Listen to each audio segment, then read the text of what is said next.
अस्सलाम वालेकुम viewers, easy way to English में खुशामदीद। मैं हूं Mohammad Danish Raza, English language teacher and trainer. आज का हमारा टॉपिक बड़ा इंटरेस्टिंग होने जा रहा है क्योंकि आज हम पढ़ने जा रहे हैं ग्रामर। ग्रामर होती क्या है, कहते किसको हैं, इसकी बेस कहाँ से बनी है। जैसे मैंने सबसे पहली वीडियो में बताया था कि हम इंग्लिश पढ़ तो रहे हैं लेकिन हमें इंग्लिश की बेस का नहीं पता, इंग्लिश की हिस्ट्री का नहीं पता।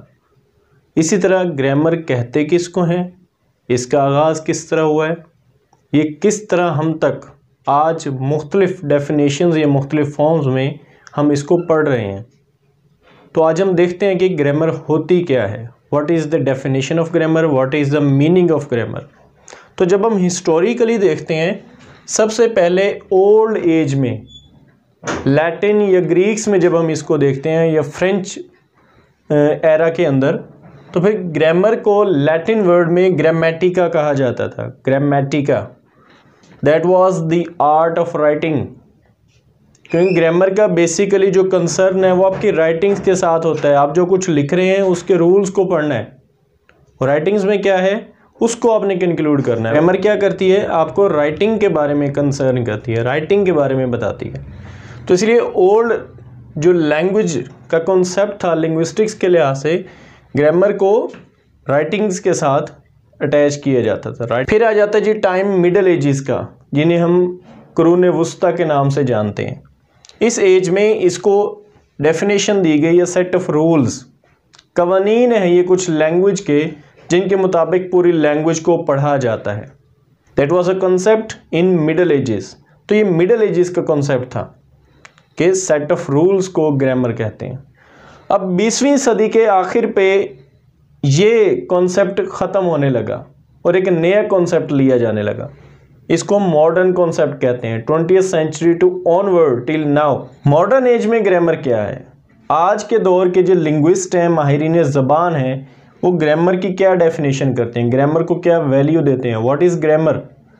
तो आज के लिहाज से जब हम इसको रीड आउट करते हैं या इसको पढ़ते हैं तो लैंग्वेज की बेस, जैसे पहले मैंने बताया था, साउंड होती है। आप जो आवाज़ पैदा कर रहे हैं वो लैंग्वेज की बेस बना रहा होता है। What type of sounds are produced, how sounds are produced, how are sounds received. So this is the basic phenomenon of any language, sounds. तो साउंड्स के बेस पे जब हम लैंग्वेज को प्रोड्यूस करते हैं, लैंग्वेज को आगे फॉरवर्ड करते हैं, तो वो आपकी लैंग्वेज फॉरवर्डिंग हो रही है। नेक्स्ट हमारा जो टॉपिक आया था that was morphology after phonetics and phonology. Phonetics and phonology deals with the sounds, sounds की प्रोडक्शन, साउंड्स की अटरेंस, साउंड्स का कम्बिनेशन, साउंड्स का पैटर्न। नेक्स्ट जो पॉइंट हमारा आता था मॉर्फोलॉजी, जो लास्ट वीडियो में मैंने डिटेल बताई थी कि मॉर्फीम्स क्या होती हैं और वर्ड्स कैसे बनते हैं। उससे नेक्स्ट स्टेप आ जाती है जी सिंटेक्स। सिंटेक्स कहते हैं जी सेंटेंस के स्ट्रक्चर को। ये मैंने constituent parts of a language उसमें इसको डिफाइन किया था डिटेल के साथ। तो मॉडर्न जो कॉन्सेप्ट है लैंग्वेज का, that is the combination of morphology plus syntax. Morphology क्या है, स्ट्रक्चर ऑफ वर्ड्स। सिंटेक्स क्या है, स्ट्रक्चर ऑफ सेंटेंस। तो जब आपने मुख्तलिफ अटरेंसेस करनी है, मुख्तलिफ राइटिंग्स करनी है, मुख्तलिफ स्पीच करनी है, टॉक करनी है, गॉसिप करनी है, तो आपकी पूरी एक तहरीर होती है, पूरा एक जुमला होता है जो बोला जा रहा होता है और समझा जा रहा होता है। तो इसके अंदर जो बेसिक, जो बहुत छोटा पॉइंट आ जाता है, that deals with morphology. Morphemes जो होते हैं, वर्ड्स जो होते हैं, और उसको एज अ होल जब लिया जाएगा तो पूरे का पूरा एक सेंटेंस होता है जिसको डील किया जा रहा होता है। सो this is a modern concept of any grammar. कि ग्रामर क्या है, साउंड्स के बाद जो आपकी अटरेंसेस हैं, जो जुमले हैं, उनकी स्ट्रक्चर को पढ़ना।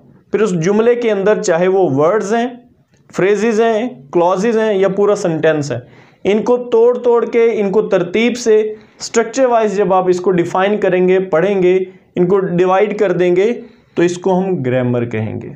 So what is the definition of any grammar? Simply the study of sentence structure. जब आप जुमले की साख्त को पढ़ेंगे, जुमले को तोड़ेंगे, जुमले के एक एक हिस्से को अलग-अलग पढ़ेंगे। For example, I say I am a boy, what is I, what is am, what is a, what is boy, this is a book, what is this, what is what is a, what is book. So आप हर एक word को जो जुमले के अंदर आ रहा है उसको तोड़ते हैं। फिर एक वर्ड को दूसरे के साथ अटैच करके देखते हैं कि अगर इनको कंबाइन किया जाए तो ये क्या बनता है। क्या ये फ्रेज बनता है? क्या ये अपने आप में प्रेपोजिशनल कॉम्बिनेशन बन रहा है? क्या ये अपने आप में एडवर्ब कॉम्बिनेशन बन रहा है? क्या ये नाउन कॉम्बिनेशन बन रहा है?